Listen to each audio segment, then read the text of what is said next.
One day, George, the steamroller, was waiting for Percy to take him to a new workplace. George was being rude to Rheneas and Skarloey. "You're just worn-out wheels on worn-out rails." "You need rocks for your roads," replied Skarloey. "And we're helping you." "I need to flatten little engines in the scrap yards," retorted George. Then Percy arrived to take George away. He was still rebelling. "Railways are no good. Turn them into roads." The little engines were pleased to see him go. George grumbled all the way to the old branch line. He was going to turn it into a road. When they arrived, George was rude again. "Bumpy ride on rotten rails. I'm glad it's over." "So am I," said Percy. "Huh," puffed George. Percy was still fuming when he met Thomas. "What's up, Percy?" "It's George. He makes me feel down." "Just ignore him," puffed Thomas. George was now enjoying himself. "Ripping up rails," he chortled. "What a life! What do you think of this, Thomas?"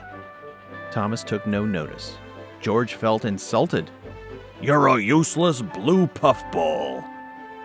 But Thomas didn't hear. "I'll show him who's boss." At last, the workmen reached the level crossing.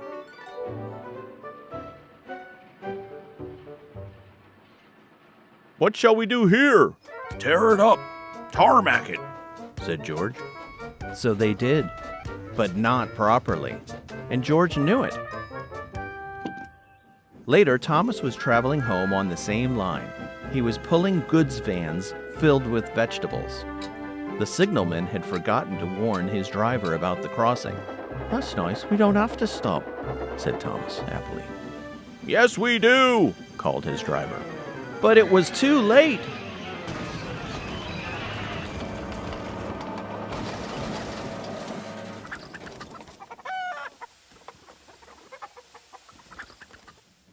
Next day, Percy told Gordon all about George.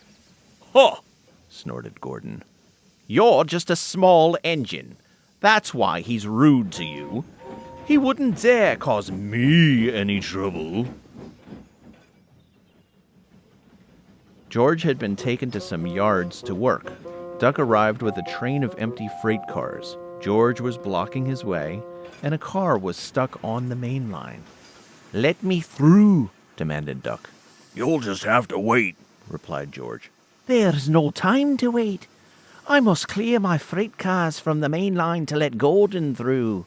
"Then he'll have to wait too," said George. Duck's driver went to complain to the station master, but the signalman had set the signal to allow Gordon to speed through. His passengers were singing his praises, and he was making express time. "I'm the greatest. Just watch me fly by." He whistled long and loud as he approached the station.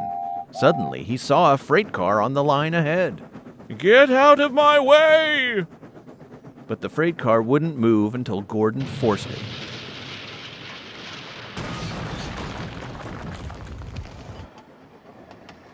By accident.